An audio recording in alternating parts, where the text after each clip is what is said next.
உங்களை யாவரும் சந்திப்பதில் மிக்க மகிழ்ச்சி அடைகிறேன். நீங்கள் யாவரும் எனக்காக ஜெபித்து கொண்டு இருக்கிறீங்கன்னு சொல்லி நான் விசுவாசிக்கிறேன். ஜெபத்தை கேட்ட தேவன் அநேக காரியங்கள் என்ன செய்கிறார், செய்து கொண்டு இருக்கிறார்.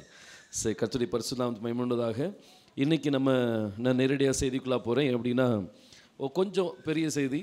ஆனால் இன்றைக்கி நம்ம பார்க்குற இந்த செய்தியில் நம்மளுடைய அநேகருடைய பலவீனங்கள் என்ன செய்யணும், நீங்கணும். பலவீனம்னு சொல்லும்போது நம்ம சரீர பலவீனத்தை நம்ம நினைக்க வேண்டாம். நம்மளுடைய உள்ளான மனிதனுக்குள்ள ஒரு சில பலவீனங்கள் என்ன செய்யுது, இருக்குது. இந்த பலவீனங்கள் நீங்கணும் அப்படின்னா ஒரு சில காரியங்கள் நம்முடைய ஆவிக்குரிய ஒரு சரீரத்தில் நடந்தால் தான் அந்த பலவீனத்தை கர்த்தர் என்ன செய்ய முடியும், நீக்கி போட முடியும்.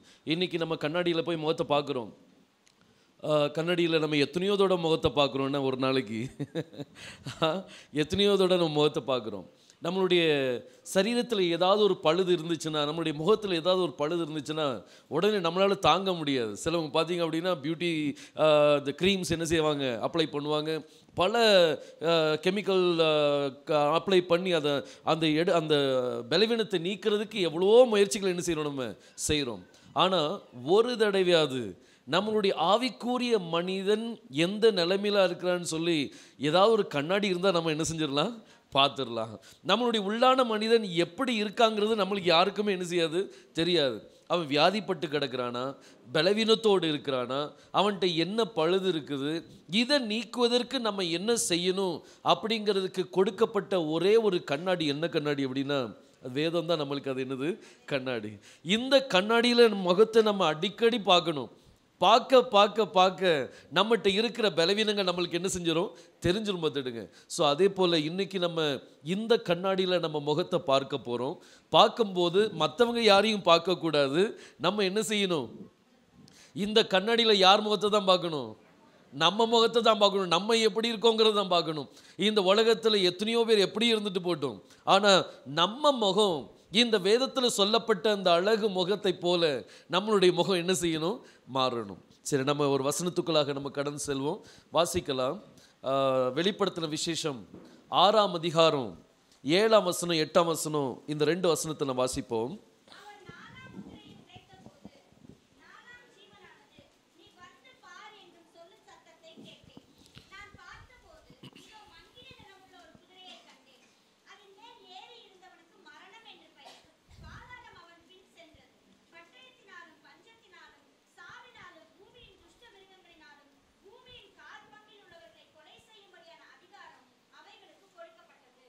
சரி, நம்ம ஜெபிக்கலாம். தலைகள் தாழ்த்தி நம்ம ஜெபிப்போம்.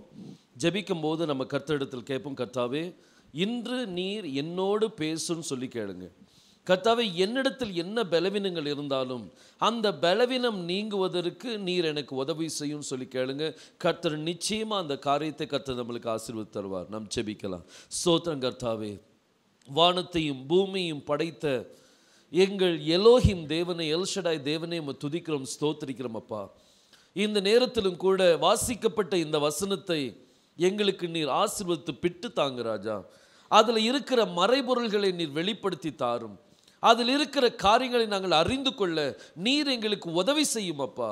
கர்த்தாவே, நாங்கள் ஒன்றுமே கிடையாது தகப்பனே. நாங்கள் எங்களை உம்முடைய சமூகத்தில் தாழ்த்தி கொடுக்கிறோம் கர்த்தாவே.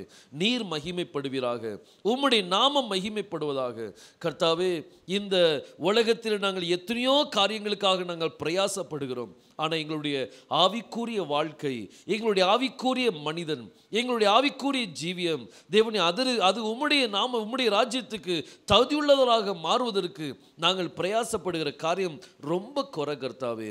தேவனே, எங்களை இந்த செய்தி எங்களுக்கு ஆசீர்வதித்து தாரும். இதை பார்க்கும் பொழுது எங்களுக்குள் என்ன மாற்றம் வர வேண்டும் என்கிறதை நீர் எங்களுக்கு வெளிப்படுத்தி தருவீராக. எங்கள் ஒவ்வொருத்தரையும் தாழ்த்தி உம்முடைய கரத்தை தருகிறோம். துதி, கன, மகிமை எல்லாவற்றையும் நீங்கள் எடுத்துக்கொள்ளுங்க. மீட்பரும் இரட்சகருமாகிய யெகோஷுவா மேசிய நாமத்தை கேட்டுக்கொள்கிறேன், ஜீவனுள்ள நல்ல பிதாவே, ஆமென். வாசிப்போம், மீண்டும் அந்த வசனத்தை வாசிப்போம்.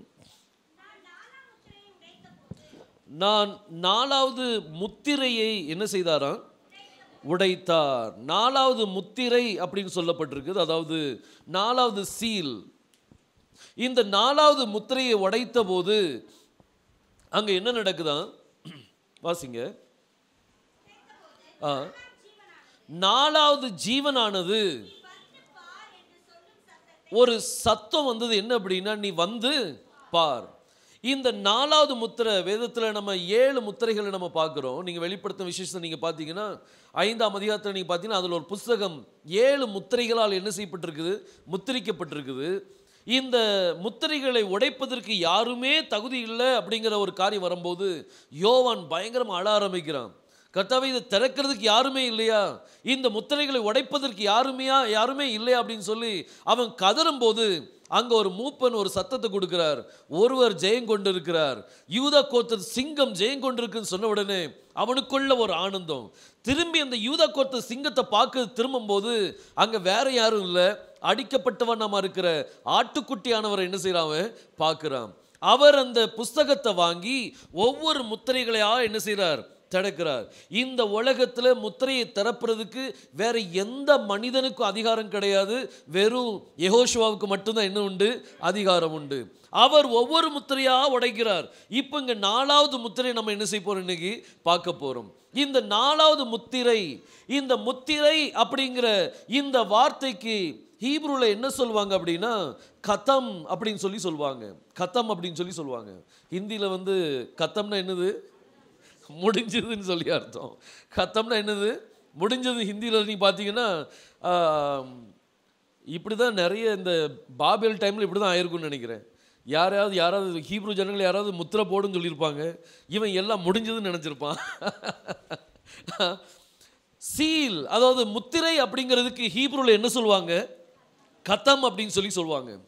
இந்த கத்தம் அப்படிங்கிற இந்த வார்த்தை, இந்த முத்திரை அப்படிங்கிற வார்த்தை, இந்த முத்திரை நம்ம எப்போ போடுவோம், இப்போ நான் ஒரு பொருளை வந்து ஒரு ஆளுக்கு நான் அனுப்பணும், அவங்களுக்கு என்ன பொருள் தேவையோ அந்த குவாலிட்டியான அந்த காரியங்களை நான் உள்ள வைத்து நல்லா பேக் பண்ணி அதை நான் என்ன செய்வேன், முத்திரை போடுவேன்.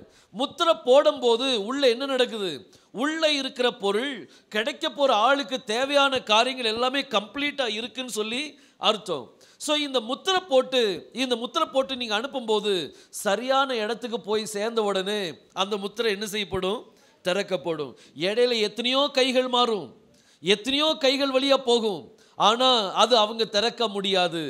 யாரு பேர் எழுதப்பட்டிருக்குதோ அவங்க தான் என்ன செய்யணும், அந்த முத்திரையை திறக்கணும். எத்தனையோ பேர் கைக்கு அந்த முத்திரைகள் போகும், எத்தனையோ பேர் கைக்கு அந்த பார்சல் போகும். ஒருவேளை இடம் மாறி கூட போறதுக்கு வாய்ப்புகள் இருக்குது. ஆனா எப்படி வாய்ப்பு வந்தாலும் அந்த பேர் எழுதப்படலைன்னா, அவங்க பேர் எழுதப்படலைன்னா அந்த முத்திரை என்ன செய்யக்கூடாது, திறக்கக்கூடாது. இப்போ இங்க ஒரு முத்திரை, இந்த முத்திரைக்கு ஹீப்ரூல என்ன சொல்லுவாங்க, கதம். இப்போ முத்திரைன்னு சொல்லும்போது ஒரு முத்திரை போடுறதுக்கு உங்களுக்கு என்ன தேவை, என்ன தேவை, அச்சு வேணும், வேற மை வேணும், வேற அச்சு மை தான் முத்திரையா, அக்கின் இந்த இது வேணும், சாரி வேக்ஸ் வேணும், வேற தீ வேணும், ரைட் தானே. இப்போ உள்ள முத்திரைக்கு என்ன வேணும், ஒரு முத்திரையை எடுத்துட்டு நீங்க ஒரு பார்சலை பேக் பண்ணி அதில் நீங்க சீல் குத்தும் போது ஒரு வேக்ஸ் இருக்கணும். அந்த வேக்ஸ் நல்லா ஹீட் பண்ணி அதை என்ன செய்வாங்க, அந்த அச்சை அதில் வச்சு அதில் என்ன செய்வாங்க, சீல் பண்ணுவாங்க. ஆனால் முற்பிதாக்கள் நீங்கள் பார்த்தீங்கன்னா அங்கே வேக்ஸ் எல்லாம் ஒன்றும் கிடையாது. அவங்க ஆடு மாடுகள் மேய்க்கிறாங்க, இந்த ஒரு 100 மாடு அவங்ககிட்ட இருக்குது. இந்த மாடு எனக்குள்ளது அப்படிங்கிறதுக்கு முத்திரை போடுவாங்க. பார்த்துடுங்க, என்னமோ எப்படி முத்திரை போடுவாங்கன்னா, ஒரு அச்சு இருக்கும், இரும்பில் அச்சு செஞ்சுருப்பாங்க. அந்த அச்சை நல்லா சூடாக்கி, அதில் வேக்ஸ் எல்லாம் ஒன்றும் போட வேண்டியதில்லை, அந்த அச்சை நல்லா சூடாக்கி அதனுடைய முதுகில் என்ன செய்வாங்க, குத்திடுவாங்க. பார்த்துருக்கீங்களா? பாருங்க, அந்த ராடை வந்து நல்லா ஹீட் பண்ணி என்ன செய்வாங்கன்னா அந்த அச்சை அந்த மாட்டினுடைய முதுகில் என்ன செய்வாங்க, குத்திடுவாங்க. இதுதான் என்னது, அடையாளம். இதுதான் என்ன, சீல்.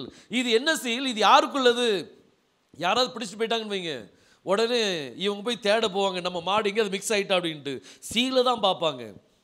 மாடு நிறைய மாடுகள் இருக்கும்ல, நிறைய மாடுகள், இப்போ 4-5 பேருடைய மாடுகள் எல்லாம் ஒன்றா மேய்ஞ்சிட்டு இருக்குது.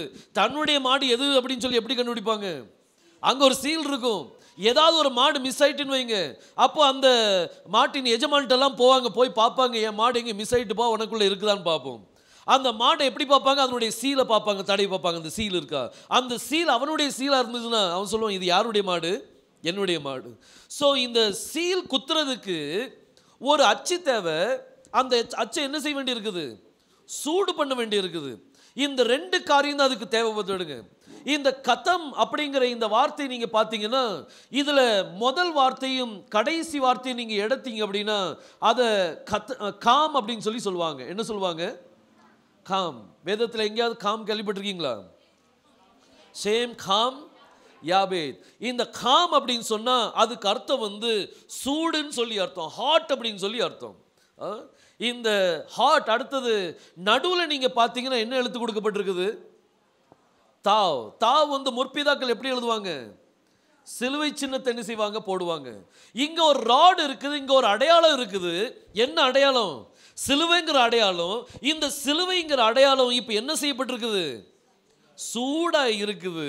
யாரு மேல அந்த முத்திரை போடலாம் அப்படின்னு சொல்லி இப்ப அது காத்து கொண்டு இருக்கு பார்த்துடுங்க. ஸோ இது வந்து முத்திரை. அப்படிங்கிற முத்திரைக்கு ஹீப்ரூல என்ன சொல்லுவாங்க?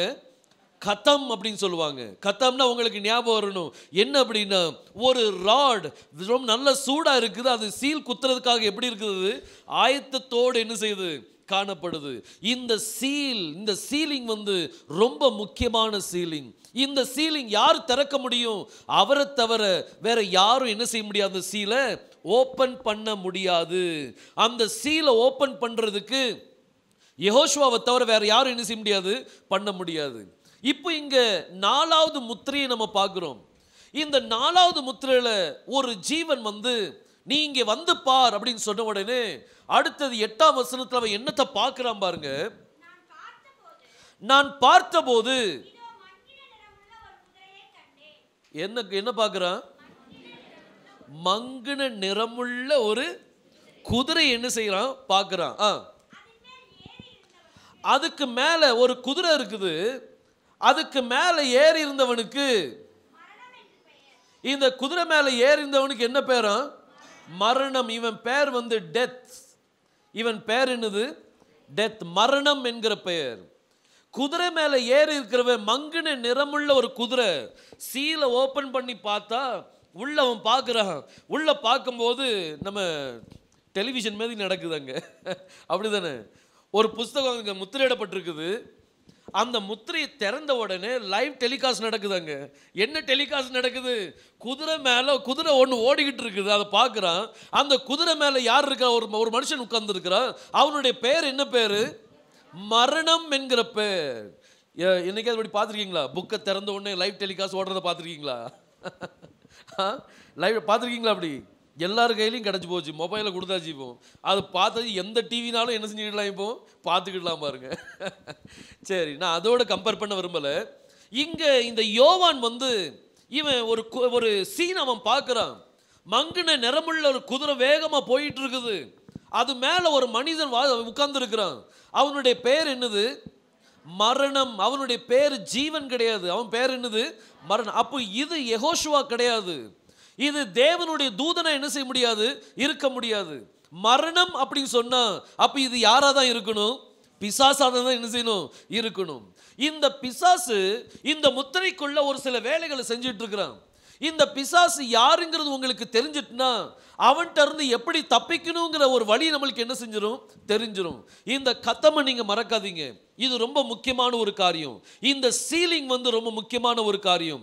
இந்த சீலிங்ல ஒரு எழுத்து தாவுங்கிற எழுத்து இருக்குது. இந்த எழுத்து நல்ல சூடாக்கப்பட்டிருக்குது. சூடாக்கப்பட்டு முத்திரை போடுறதுக்காக ஆயத்தத்தோடு என்ன செய்யுது? இருக்குது. இந்த முத்திரை இன்னைக்கு யார் மேல விழணும் அப்படின்னா நம்ம ஒவ்வொருத்தர் மேல என்ன செய்யணும்? விழணும்.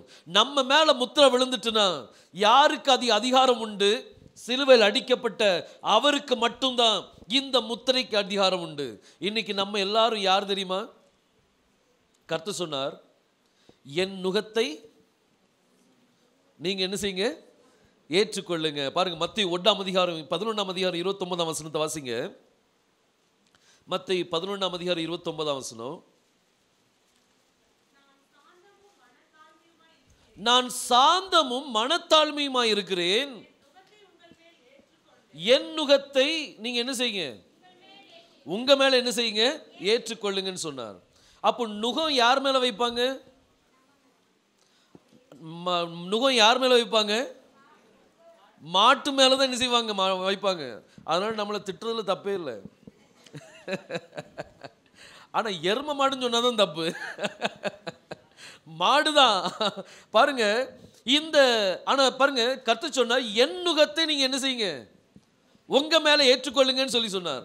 அப்ப அவர் மேல என்ன இருக்குது, நுகம் இருக்கு. அப்ப அவரும் யாரு தான், யாரு, மாடு. ஆனா அவர் காளை. அவர் யாரு, காளை. அவர் பலி காளை, நமக்காக பலியானவர் காளை அவர். ஆனா நம்ம யாரு, நம்ம பசுமாடு. நம்ம யாரு, பசுமாடு. நம்ம காளை கிடையாது, நம்ம யாரு, பசுமாடு. பார்த்துடுங்க, கர்த்தர் சொன்னா என் நுகத்தை நீங்க உங்க மேல என்ன செய்யுங்க, ஏற்றுக்கொள்ளுங்க. அவருடைய மாடுகள் நிறைய இருக்குது. அந்த மாடுகளை எப்படி அடையாளம் கொண்டு கொள்ளுகிறது, அந்த மாட்டு, அவருடைய மாட்டு மேல ஒரு அடையாளம் இருக்கும். என்ன அடையாளம் இருக்கும், தாவு இருக்கும். பார்த்துடுங்க, இந்த தாவு அடையாளம் எந்தெந்த மாட்டு மேல இருக்குதோ அவர் பாப்பா இது ஏன் மாடு, இதை தொற்றாதன்னு சொல்லிடுவாரு. பாருங்க, இந்த மரணங்கிற ஒரு மனிதன் இவன் என்ன செய்யறான் அப்படின்னா, இவன் குதிரை மேல ஏறி சவாரி செய்து கொண்டு இருக்கிறான். இவனுடைய பேர் அங்க என்ன செய்யப்படல, ஒரிஜினல் பேர் என்ன செய்யப்படலைங்க, கொடுக்கப்படல. இவனுடைய நிக் நேம் கொடுக்கப்பட்டிருக்குது. என்ன பெயர் அப்படின்னா மரணம் அப்படிங்கிற இந்த பெயர் என்ன செய்யப்பட்டிருக்குது, கொடுக்கப்பட்டிருக்குது. இந்த மரணம் அப்படின்னு சொல்லும் போது இந்த இவன் இவன் என்ன செய்வான், இந்த 4வது முத்திரையில் அவன் செய்யக்கூடிய காரியம் என்னன்னா, எல்லாத்துக்கும் அவன் என்னத்தை கொடுக்கணும், மரணத்தை என்ன செய்யணும், கொடுக்கணும். இந்த மரணத்தை கொடுக்கக்கூடிய இந்த நபர் யார், இதை நம்ம என்ன செய்யணும், கண்டுபிடிக்கணும். பார்த்துடுங்க, இதை நம்ம கண்டுபிடிச்சாச்சு அப்படின்னா அப்போ நம்ம யாருக்கு பயப்படணும், யாருக்கு பயப்பட வேண்டாங்கிறது நம்மளுக்கு என்ன செஞ்சிடும், தெரிஞ்சு போயிடும். இந்த மரணத்தை பற்றி நம்ம அவர் பேர் என்ன, பவுல் வந்து ஒரு சில காரியங்களை சொல்றார். பாருங்க, வாசிங்க 1 கொரிந்தியர் 15ஆம் அதிகாரம் 55ஆம் வசனத்தை வாசிங்க. மரணமே உன் கூர் எங்கே, பாதாளமே உன் ஜெயம் எங்கே. இப்போ பவுல் வந்து மரணத்திட்ட ஒரு சில காரியங்கள் பேசுறான். மரணத்தோடு என்ன செய்யறான், பேசுறான், மரணத்து கூட பேசுறான். என்ன பேசும்போது எப்படி பேசுறான், கிண்டலா பேசுறான். மரணமே உன் கூர் எங்கே அப்படின்னு சொல்லி சொல்றார். கூர்னா என்னது, கொடுக்கு. என்னது, கொடுக்கு. பார்த்துடுங்க, இங்கிலீஷ்ல நீங்க பாத்தீங்கன்னா o death where is a sting அப்படின்னு சொல்லி கொடுக்கப்பட்டிருக்கும். இந்த பவுல் மரணத்தோடு பேசுறான். பேசும்போது என்ன சொல்றாரு அப்படின்னா, மரணமே உன் கூர் எங்கே, உனக்கு இருந்த கொடுக்கு எங்க. அப்போ இந்த மரணம் அப்படிங்கிற இந்த மனிதன்ட்ட ஒரு கொடுக்கு இருந்துச்சு, ஒரு கொடுக்கு இருந்தது. இந்த கொடுக்கு இப்ப அவன்கிட்ட இல்லை, இப்ப அவன்கிட்ட இல்லை. அதனால பவுல் கேட்கிறாரு, மரணமே உன்கிட்ட இருந்த கொடுக்கு எங்க அப்படின்னு சொல்லி கேட்கிறார். மரணமே உன் கூர் எங்கே, மரணமே உன் கொடுக்கு எங்க அப்படின்னு சொல்லி கேட்கிறார். அப்ப இந்த மரணம் என்கிற இந்த மனிதனுக்குள்ள ஒரு கொடுக்கு இருந்துச்சு. அந்த கொடுக்குனால அநேகருக்கு அவன் மரணத்தை என்ன செய்து கொண்டிருந்தான், கொடுத்து கொண்டிருந்தான். இப்போ இந்த கொடுக்க பற்றி அங்க பவுல் பேசும்போது இந்த கொடுக்கு, அதை கிரீக்ல வந்து கென்ட்ரன் அப்படின்னு சொல்லுவாங்க. கிரீக்ல என்ன சொல்லுவாங்க, எழுத தெரிஞ்சவங்க எழுதி வச்சுடுங்க, கென்ட்ரன் அப்படின்னு சொல்லுவாங்க. இந்த கென்ட்ரன் அப்படிங்கிற இந்த வார்த்தை இது யாருடைய கொடுக்கு அப்படின்னு சொல்லி நீங்க அதனுடைய நீங்க லெக்சிகன்ல நீங்க தேடி பார்த்தீங்கன்னா அது ஒரு ஃப்ளையினுடைய ஒரு கொடுக்கு, ஒரு ஸ்கார்பியோனுடைய கொடுக்கு, ஒரு சர்ப்பத்தினுடைய கொடுக்கு அப்படின்னு சொல்லி கொடுக்கப்பட்டிருக்கும். இது பேர், இது வந்து ஒரு ஃப்ளையினுடைய கொடுக்கு. இந்த டெத்தை வந்து யாரு கூட அவர் கம்பேர் பண்றாரு அப்படின்னா, ஒரு ஈயோட அவர் கம்பேர் பண்றாரு. எது கூட கம்பேர் பண்றாரு, ஈ. இது ஒரு பெரிய ஈ. பார்த்துடுங்க, இந்த மரணங்கிறது என்னது, ஒரு பெரிய ஒரு ஈ. இந்த ஈக்குள்ள ஒரு கொடுக்கு இருந்தது. இதை எது கூட கம்பேர் பண்ற, 3 காரியத்து கூட கம்பேர் பண்றாரு. ஒன்னு ஈ கூட கம்பேர் பண்றாரு, இன்னொன்னு தேள் கூட கம்பேர் பண்றாரு, இன்னொன்னு சர்ப்பத்தோட அவர் என்ன செய்யறார், கம்பேர் பண்றார். இந்த 3 காரியத்தோடு அவர் என்ன செய்றார், பவுல் கம்பேர் பண்ணும்போது மரணத்தை பேசுறார். மரணமே உன் கொடுக்கு எங்க, உன்கிட்ட இருந்த கொடுக்கு எங்க போச்சு. பாருங்க, இந்த கொடுக்க பற்றி பேசிட்டே வர்றார். பாருங்க, இந்த மரணம் வந்து ஒரு ஃப்ளைன்ட்டு நீங்க எடுத்துட்டீங்க அப்படின்னா, சர்ப்பத்தை பற்றி தான் தெரியுமே. சர்ப்பங்கிறது என்னது, ஆதியிலே அந்த சர்ப்பத்தை பார்த்து கர்த்தர் சொன்னார், உன் வித்துக்கும் அவள் வித்துக்கு என்ன கொண்டு வருவேன்? பகை கொண்டு வருவேன். அவர் உன் தலையை என்ன செய்வார்? நசுக்குவார். நீ அவர் குதிங்காலை நசுக்குவார் என்று இருக்குது. எப்படி முடியுமா? இது சாத்தியமாகுமா? எனக்கு சொல்லுங்க. இந்த ஸ்டேட்மெண்ட் சாத்தியமாகுமா? அவர் இவன் தலையை நசுக்கிட்டார், அவன் இவனுடைய குதிங்காலை எப்படி நசுக்க முடியும்? தலையை நசுக்கின பிறகு குதிங்காலை வச்சு நசுக்க முடியுமா? முடியாது. அப்ப இது என்ன காரியம்? இன்னும் நீங்க ஹீப்ரூல நீங்க பாத்தீங்கன்னா மரணம், அவர் சொல்றாரு, அவர் உன் தலையை நசுக்குவார், நீ அவன் காலை கொட்டுவாய் அப்படின்னு சொல்லி கொடுக்குறது. என்ன கொடுத்துருக்கு? கொட்டுவாய் அப்படின்னு சொல்லி கொடுக்கப்பட்டிருக்கு. கொட்டுறதுன்னு என்னது? அதுக்கு என்ன வேணும்? கொடுக்கு வேணும். கொட்டுறதுக்கு என்ன வேணும்? கொடுக்கு வேணும்.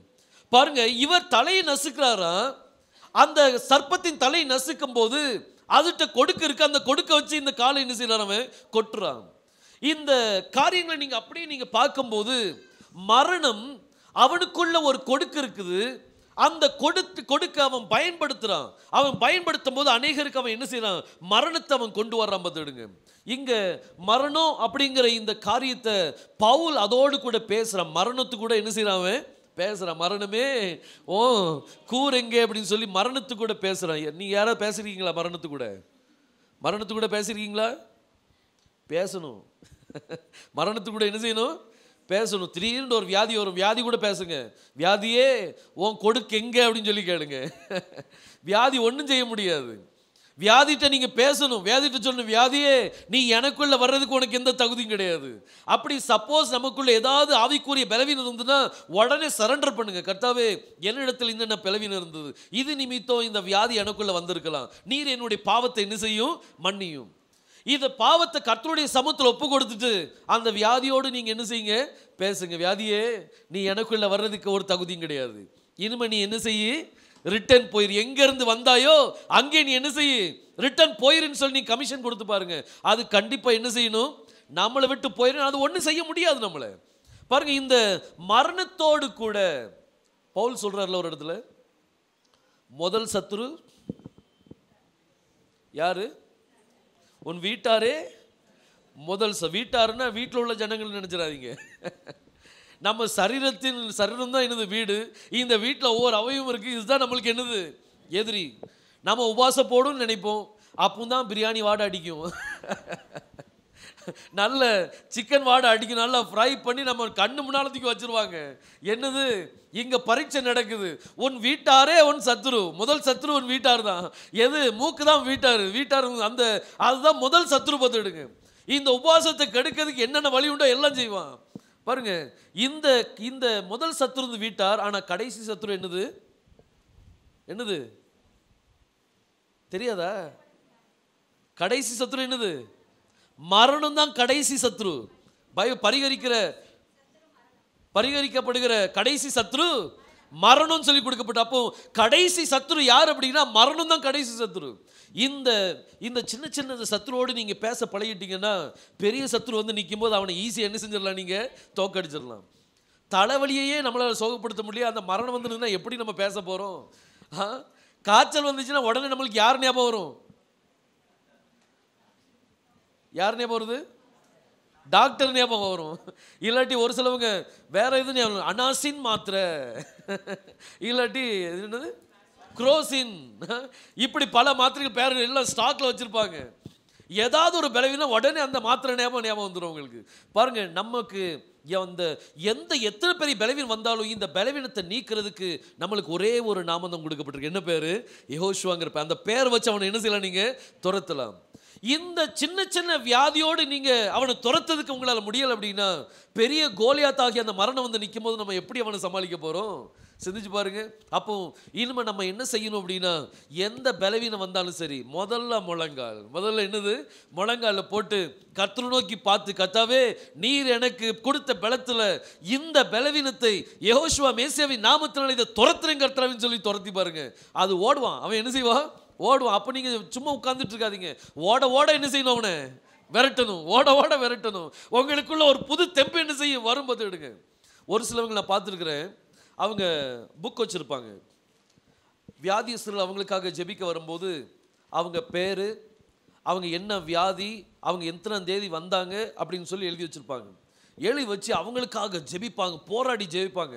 இந்த வியாதியை ஓட ஓட விரட்டணும் அப்படின்னு சொல்லி உட்கார்ந்து போராடி ஜெயிப்பாங்க பார்த்துடுங்க. அதுக்கு பிறகு அந்த ரிசல்ட் அவங்களுக்கு கிடைச்ச உடனே ஓகே இத்தனாம் தேதி இந்த வியாதி என்ன செஞ்சுட்டு சுகமடைஞ்சிட்டு எத்தனை நாள் ஆச்சு விரட்டுறதுக்கு அப்படிங்கிற கணக்கெல்லாம் போட்டு வச்சுருப்பாங்க பாருங்க. இந்த வியாதி இப்படி ஒவ்வொரு இப்படியே எழுதி வச்சுருப்பாங்க. நீங்கள் அவங்ககிட்ட போய் கேட்டிங்கன்னா அவங்க கரெக்டாக சொல்லுவாங்க, பிரதர் ஒரு 20 பேர் குழந்தை இல்லாதவங்களுக்கு கர்த்தர் என்னுடைய ஜெபத்தை கேட்டு குழந்தை பாக்கியத்தை கொடுத்தார். எத்தனை பேருக்கு? கரெக்டாக 20 சொல்லுவாங்க. எப்படின்னா எழுதி வச்சுருப்பாங்க. அவங்களுக்கு தெரியும் இத்தனை பேருக்கு நான் ஜெபம் பண்ணேன், இத்தனை பேருக்கு இத்தனை தேதியில் இத்தனை நாட்கள் கழித்து அவங்களுக்கு இந்த அற்புதம் நடந்தது. அப்போ அவங்களுடைய விசுவாசம் என்ன செய்யுது? வளருது. அதே மீது ஒரு காரியங்கள் நீங்கள் என்ன செய்யுங்க. நீங்கள் யாருக்காக ஜெபிக்கிறீங்க, அவங்களுடைய பேர், அவங்க எதுக்காக ஜெபிக்கிறீங்க, அதுக்காக ஜெபித்து நீங்கள் அதுக்காக எல்லார்ட்டையும் போய் நான் இவங்களுக்காக ஜெபம் பண்ணேன், நான் இன்னைக்கு ஜெபம் பண்ணேன், அடுத்த நாளே கர்த்தர் குணத்தை கொடுத்தான்னு சொல்ல வேண்டாம். அது உங்களுக்காக, அது உங்களுக்கு உங்களுடைய ஆவிக்குரிய வளர்ச்சிக்காக நீங்கள் அதை செய்ய போறீங்க. இந்த காரியத்தை செய்யும் போது நமக்குள்ள மேன்மை வரக்கூடாது. நம்ம யாரை மேன்மைப்படுத்தணும்? அவரை மட்டும்தான் மேன்மைப்படுத்திக்கிட்டே இருக்கணும், வேற யாரையும் மேன்மைப்படுத்த வேண்டாம். கடைசி சத்துரு வந்து நிற்கும் போது அவனை துரத்தக்கூடிய அந்த விசுவாசத்தை கர்த்தர் உங்களுக்கு என்ன செய்வார்? தருவார். தாவீது சொன்னான், ஒரு தடவை ஒரு கரடி வந்தது, ஆட்டை தூக்கிட்டு ஓடிச்சு, நான் விடலை, ஓடி ஓடி துரத்தி அவனை என்ன செஞ்சேன்? அடித்து அதன் வாயிலிருந்து ஆட்டை பிடிங்கிட்டு வந்துட்டேன்னு சொன்னான். அடுத்த சிங்கம் வந்தது, சிங்கத்தையும் அடித்து அது வாயிலிருந்து நான் என்ன செஞ்சேன்? ஆட்டை நான் பறிச்சுட்டு வந்தேன் அப்படின்னு சொன்னான். சொல்லிட்டு இந்த கோலியாத்து ஏமாத்திரம் கர்த்தர் என்னை அந்த கரடிட்ட இருந்து அந்த என்ன சிங்கத்திலிருந்து கர்த்தர் என்னை பாதுகாத்தார் அப்படின்னா இந்த கோலியாத் ஏமாத்திரம்னு சொல்லி எவ்வளவு விசுவாசத்தோடு சொல்லியிருப்பான்னு சிந்திச்சு பாருங்க. இன்னைக்கு அந்த விசுவாசம் நம்ம அந்த விசுவாசத்துக்குள்ள நம்ம போடும். கடைசி சத்துரு யாரு? மரணம். அவன் எத்தனாவது முத்திரையில வரான்? 4வது முத்திரையில குதிரையில வந்துட்டு இருக்கிறான். இந்த குதிரையில வந்துட்டு இருக்கிறவன் இவன் பேர் மரணம். இவனை பார்த்து பவுல் பேசுறாரு, மரணமே உன்னுடைய கூர் எங்க, எப்படி பேசியிருக்காங்க பாருங்க. இன்னைக்கு அதே போல நம்ம ஒவ்வொரு பலவீனத்திட்டையும் நம்ம என்ன செய்யணும்? பேசும்போது கிண்டலா பேசுங்க. என்ன செய்யணும்? அதாவது நேற்று நானும் டேவிட் பாஸ்டரும் நாங்கள் உட்காந்து பேசிட்டு இருந்தோம். பேசிட்டு இருக்கும்போது அவங்க ஒரு வார்த்தை சொன்னாங்க, இது பிசாசுனுடைய சீப் ட்ரிக் அப்படின்னு சொன்னாங்க. அது தமிழ் என்ன சொல்லுவீங்க? அற்பமான ஒரு தந்திரம் அப்படின்னு சொன்னாங்க பாருங்க. அப்படி சொல்லணுமா? அப்படி சொன்னா அவன் என்ன செய்வான்? என்னடா இது நம்மளை இப்படி சொல்லிட்டாங்களே பாருங்க. ஒரு அற்பமான ஒரு தந்திரத்தினால நம்மளை என்ன செய்யறான்? முறியடிக்க முயற்சி பண்றான். அந்த அற்பமான தந்திரத்தை நாம் அறியாதவர்கள் அல்லவே. அவனுடைய தந்திரத்தை நம்ம என்ன செய்யணும்? முறியடிக்கணும். பாருங்க, இந்த மரணத்திட்ட பவுல் சொல்றார், இவன்கிட்ட என்ன இருக்குது? ஒரு கொடுக்கு இருக்குது. இந்த மரணத்திட்ட பேசும்போது ஒரு ஈ மாதிரி நினைச்சு பேசுறான். ஒரு சாதாரண ஈ மாதிரி, ஒரு பெரிய வலு சர்ப்பத்தை போலையோ இல்லாட்டி வேறு ஏதோ ஒரு பெரிய ஒரு இது போலையும் பேசல, ஒரு சாதாரண ஈயை போல பேசுறான். அந்த ஈட்ட என்ன இருக்குதான்? கொடுக்கு இருக்குது. அந்த கொடுக்கு அவன் கேட்கிறான், உன் கொடுக்கு எங்கப்பா? உன் கொடுக்கு எங்க? பாருங்க, வேதம் சொல்லுது. நம்ம ஆதியாகமம் 3ஆம் அதிகாரம் 15ஆம் வசனத்தில் வாசிப்போம்.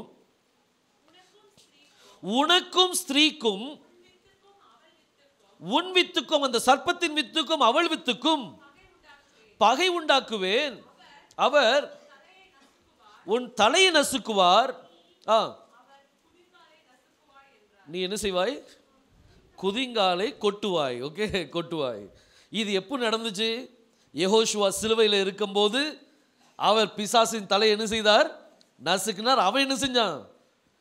இந்த கொடுக்க பயன்படுத்தினான். இந்த கொடுக்க அவன் என்ன செய்யறான்? பயன்படுத்தின போது அவன் நினைச்சான், நான் இப்போ யெகோஷுவாவை என்ன செஞ்சுட்டேன்? கொன்னுட்டேன்னு நினைச்சான். ஆனா அவனுக்கு தெரியல, 3ஆம் நாள் கர்த்தர் என்ன செய்தார்? உயிரோடு எழுந்து வந்தார். மரணத்தை ஜெயமாக விழுங்கினார். அந்த கொடுக்கு அவன்கிட்ட இருந்த கொடுக்கு எத்தனை தடவை பயன்படுத்துவாங்க? ஒரு ஈ கொடுக்கு எத்தனை தடவை பயன்படுத்தும்? ஒரு தடவை தான் பயன்படுத்தும். இந்த ஒரு தடவை யார் மேல பயன்படுத்தினா? யெகோஷுவா மேல பயன்படுத்தினா. அவனுக்கு கொடுக்கப்பட்ட நேரம் அதுதான். தலையை நசுக்கின உடனே கொடுக்க வச்சு என்ன செஞ்சுட்டான்? அடிச்சுட்டான். கொடுக்கு இப்ப யாருக்குள்ள போயிட்டு? யெகோஷுவாவுக்குள்ள போயிட்டு. இவன் நினைச்சா, இப்போ என்னுடைய வெப்பனை, என்னுடைய ஆயுதத்தை நான் அவருக்குள்ள இறக்கிட்டேன், இனிமே அவர் தப்பிக்க முடியாது. அதே மாதிரி அவர் மரணத்தை என்ன செய்தார்? சிலுவையில சந்தித்தார். அவர் கல்லறையில் அடக்கம் பண்ணியாச்சு. அந்த 2 நாள் பிசாசு கொஞ்சம் கொண்டாட்டமாக தான் இருந்திருக்கும். அப்படி தானே? அவர் சீஷர்கள் வேற சொன்னாங்க, அவர் எங்களை ரட்சிப்பாருன்னு நினைச்சோம், ஆனால் இப்படி ஆகிப்போச்சே அப்படின்னு நினைச்சாங்க. பாருங்க, பிசாசு கொஞ்சம் கொண்டாட்டமாக தான் இருந்திருக்கும். ஆனால் 3ஆம் நாள் உயிர்த்தெழும் போது அவனுக்கு வியப்பா இருந்திருக்கும். பாருங்க, தேவன் என்ன செய்தார்? அந்த மரணத்தை அவர் ஜெயமாக என்ன செய்தாரா? விழுங்கிட்டார். மரணத்தை ஜெயமாக விழுங்கிட்டார். அந்த மரணம் அவங்கள ஒன்றும் செய்ய முடியல.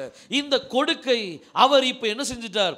அவருக்குள்ள கரைச்சி போட்டுட்டார். பார்த்துடுங்க, சில நேரம் நம்ம செய்வோம்ல, பாம்பு கடிச்சிட்டுனா விஷத்தை முறிக்கிறதுக்கு என்ன செய்வோம்? என்ன செய்வோம்? விஷ முறிவுக்கு என்ன இருக்குதோ அதை என்ன செய்வோம்? சாப்பிட்டுட்டு இருப்போம், அந்த விஷம் முறியறதுக்காக. ஆனா இவர் ஒன்றும் சாப்பிட வேண்டியதே இல்லை.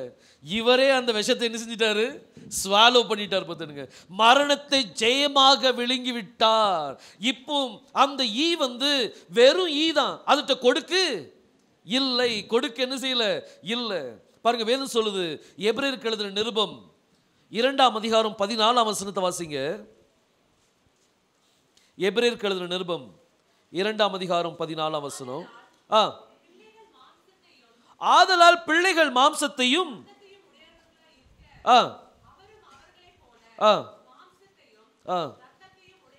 இப்ப பிள்ளைகள் மாம்சத்து இரத்தத்தையும் உடையவரா இருக்கிறாங்க. நம்ம எல்லாம் எதுல இருக்கிறோம்? மாம்சத்திலையும் இரத்தத்தையும் உடையவரா இருக்கிறோம். அவரும் அவர்களைப் போல மாம்சத்து இரத்தத்தையும் உடையவரா என்ன செய்றார்? வர்றார். ஆவியான தேவன் அவர் என்ன செய்றார்? நம்மை போல மாம்சத்து இரத்தத்தை உடையவரா என்ன செய்யறார்? அந்த உலகத்துக்குள்ள வர்றார். பாருங்க, இதுல அப்படியே கை வச்சுட்டு 1 தீமோத்தேயு 3ஆம் அதிகாரம் 16ஆம் வசனத்தை வாசிங்க.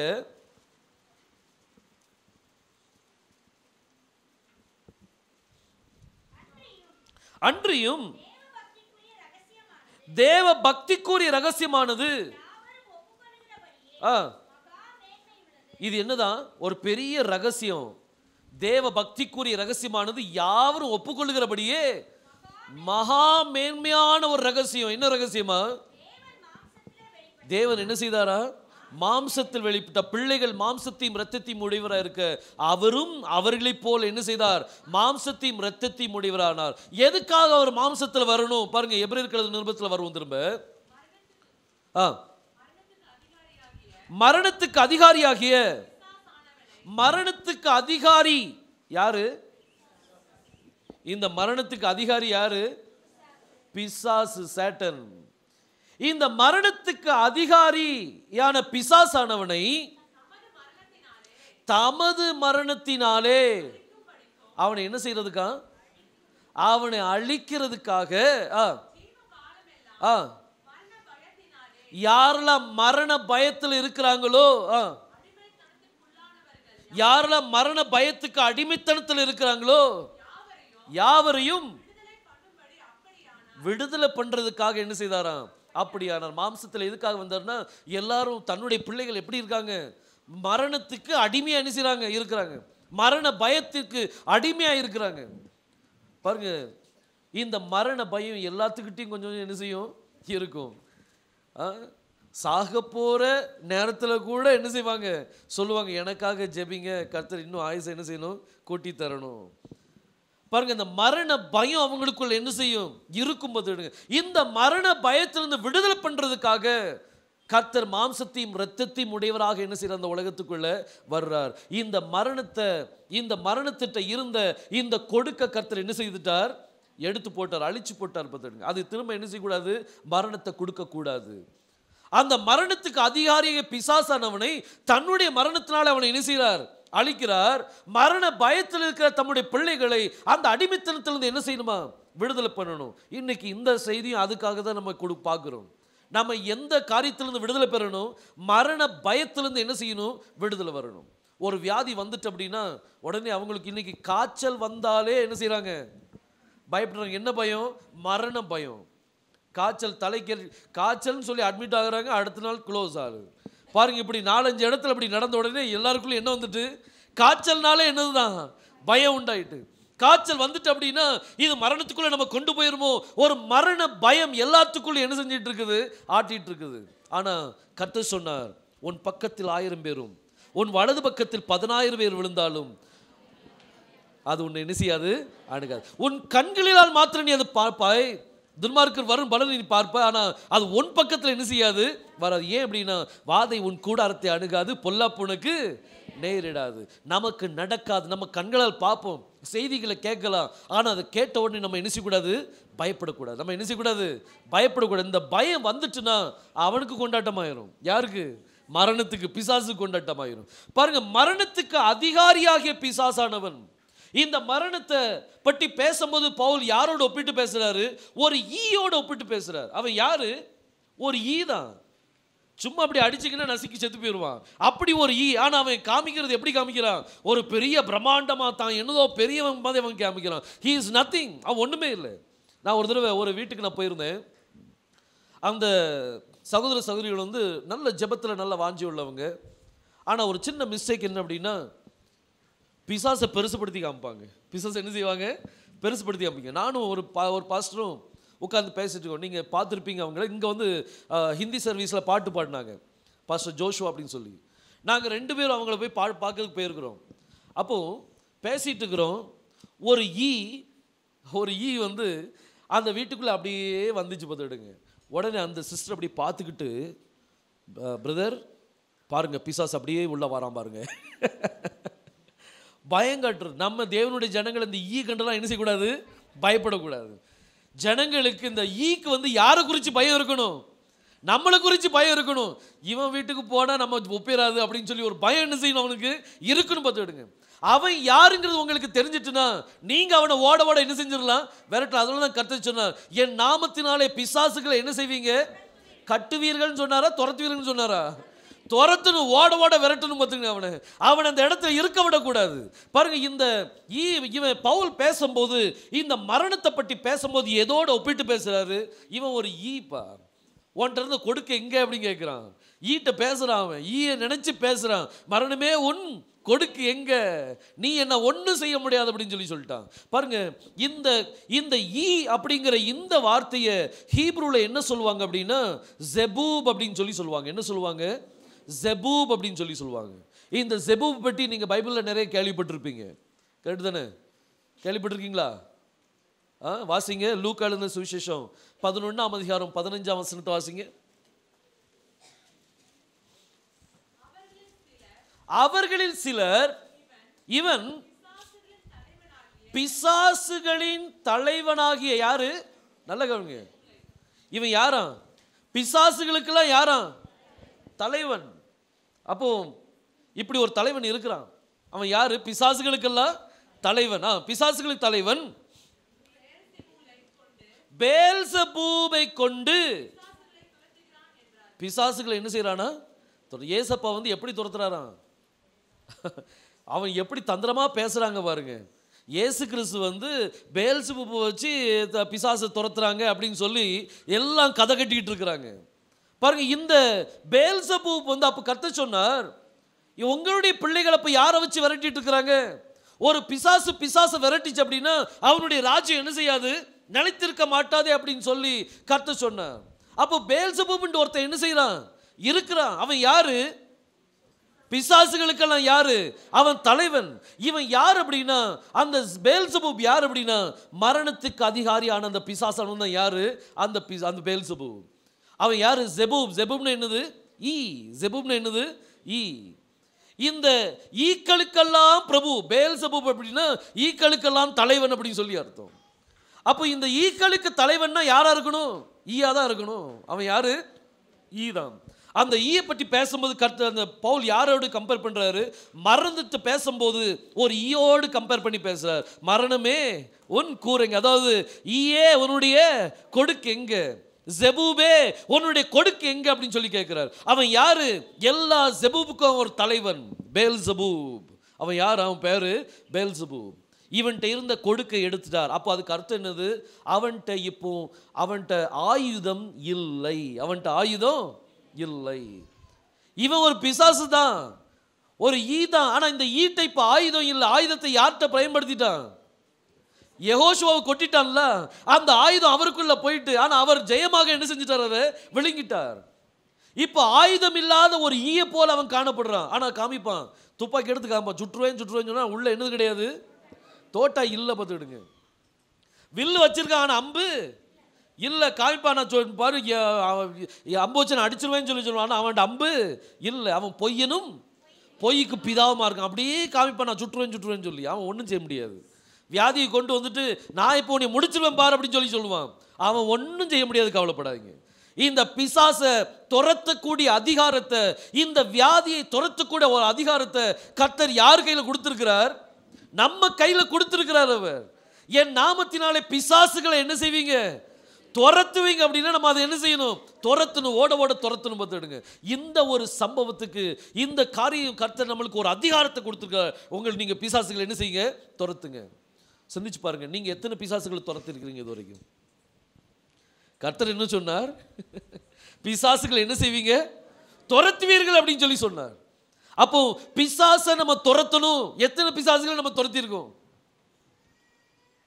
கணக்கு இல்லை, இனிமே கணக்கு வைங்க. இனிமே என்ன செய்யுங்க? ஒரு சிலவங்க சொல்லுவாங்க, நான் இத்தனை பிசாசு துரத்துறேன், அத்தனை பிசாசு என் வாழ்க்கையில் எத்தனை பிசாசு ஓட்டியிருக்கேன் தெரியுமா அப்படின்னு சொல்லுவாங்க. அது பாருங்க, தேவன் அவங்களுக்கு கொடுத்த அதிகாரத்தை அவங்க என்ன செஞ்சிருக்கிறாங்க? பயன்படுத்தி இருக்கிறாங்க. ஒரு ஊருக்குள்ள சுவிசேஷத்தை கொண்டு போகணும்னா சாதாரணமான காரியம் இல்லை. அந்த ஊருக்குள்ள நுழையும் போது அந்த ஊருக்கு அதிகாரியாக பிசாசு என்ன செய்வான்? வந்து நிற்பாங்க. அங்க எங்களை போக விட மாட்டான். உள்ள என்ட்ரி பண்ணும் போதே அங்க ஏதாவது தடங்கள், காலை இழுத்து பிடிச்சுக்கிடுவான், கையை இழுத்து பிடிச்சுக்கிடுவான், ஏதாவது ஒரு காரியத்தை அவன் என்ன செய்வான் பார்த்துடுங்க. அங்க ஊருக்குள்ள சுவிசேஷம் போக விடாதபடி தடையை கொண்டு வருவான். அப்ப அந்த நேரத்தில் அந்த பிசாசை நாங்கள் என்ன செய்ய வேண்டியிருக்குது? துரத்த வேண்டியிருக்கு. என்ன செய்யணும்? நாங்கள் துரத்தணும். இது எல்லாரும் சேர்ந்து நம்முடைய இந்த ஜெபம் இருந்துச்சு அப்படின்னா ஒரு ஊருக்குள்ள ஒரு சுவிசேஷம் போதுன்னு வைங்க. இப்போ அயர்லாண்டுக்குள்ள பாஸ்டர் போயிருக்கிறாங்க அப்படின்னா அந்த அயர்லாண்டு உள்ள அதிகாரி பிசாசு சும்மா இருப்பானா? அப்போ நம்ம என்ன செய்யணும்? அதுக்குள்ள அந்த அயர்லாண்டு மேலே இருக்கிற பிசாசை என்ன செய்யணும்? நம்ம கட்டி போடணும். அப்போ கட்டி போட்டாச்சுன்னா இன்னும் பாதைகளை கர்த்தர் என்ன செய்வார்? திறப்பார். பார்த்துடுங்க, இன்னும் பாதைகள் விரிவாகும். பிசாசுகள் ஒன்றும் செய்ய முடியாது. பாருங்க, நீங்க தேன் கூட்டில் போய் சும்மா அப்படி கை விடுங்க, நல்லா இருக்குமா? கை விட்டா என்ன செய்யும்? கொட்டும். கொட்டும். நல்ல வெங்காயத்தை தடவிக்கிடுங்க. வெங்காயத்தை தடவிட்டு கொஞ்சம் அப்படி உள்ள விடுங்க, என்ன செய்யும்? விலகும். என்ன செய்யும்? விலகும். வெங்காயத்தை நல்லா சவைச்சிட்டு பூண்டு ஊதுனீங்க அப்படின்னா அந்த ஈக்கள் என்ன செஞ்சிடும்? பறந்து போயிரும். பார்த்துடுங்க, இன்னைக்கு நம்மளை சுத்தி ஒரு பாதுகாவல் என்ன அப்படின்னா ஜெபம் தான். என்னது? பாதுகாவல். இந்த ஜெபங்கிற இந்த வெங்காயத்தை நீங்க தடவிட்டு நீங்க உள்ள போனீங்கன்னா எத்தனை பிசாசு இருந்தாலும் சரி அது நம்மளுக்கு பாதை கொடுத்து தான் ஆகணும். அங்க இருக்கிற தேனை நீங்க எடுத்துருவீங்க. அங்க இருக்கிற தேவனுடைய பிள்ளைகளை நீங்க என்ன செய்ய முடியும்? அவருடைய ராஜ்யத்துக்குள் நீங்க என்ன செய்ய முடியும்? கொண்டு வர முடியும். பாருங்க, இந்த பிசாசின் கோட்டையை உடைப்பதற்கு கர்த்தர் அந்த அதிகாரத்தை நம்ம கையில் என்ன செஞ்சிருக்கிறார்? கொடுத்திருக்கிறார்.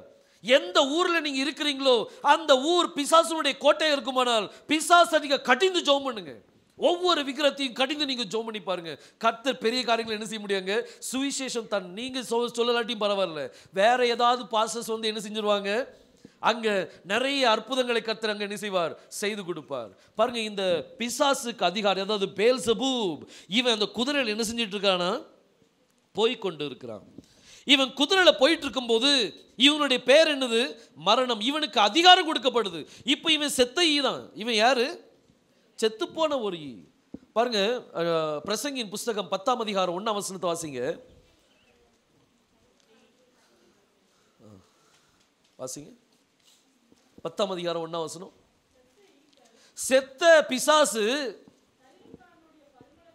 தைலக்காரனுடைய, செத்த ஈ வந்து தைலக்காரனுடைய பரிமள தைலத்தை, ஒரு சென்ட் பாட்டில் எடுங்க, அதில் ஒரு செத்து போன ஈயை தூக்கி போடுங்க. ஏதாவது ஆகுமா? ஒன்றும் ஆகாது. அதை நீங்கள் தூர போட்டு நீங்கள் திரும்ப யூஸ் பண்ண ஆரம்பிச்சிருவீங்க.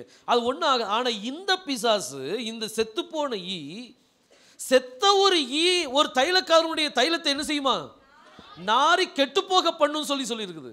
அப்போ இது எப்படிப்பட்ட ஈயா இருக்கும் சிந்திச்சு பாருங்க. செத்து போன பிறகும் அதுக்கு அது தன்னுடைய வலிமை இழந்திருக்குதா? ஒரு சில வலிமை அதுக்கு என்ன செய்யுது? இருக்குது.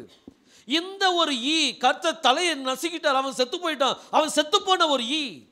இவன்கிட்ட வேற பவர் கிடையாது. ஆனால் ஒரு சில காரியங்கள் அவன்கிட்ட, அதை வச்சுதான் எல்லாரும் மேலும் வியாதிகளையும் பிரச்சனைகளையும் போராட்டங்களையும் என்ன செஞ்சுட்டு இருக்கான்? கொண்டு வந்துட்டு இருக்கிறான்.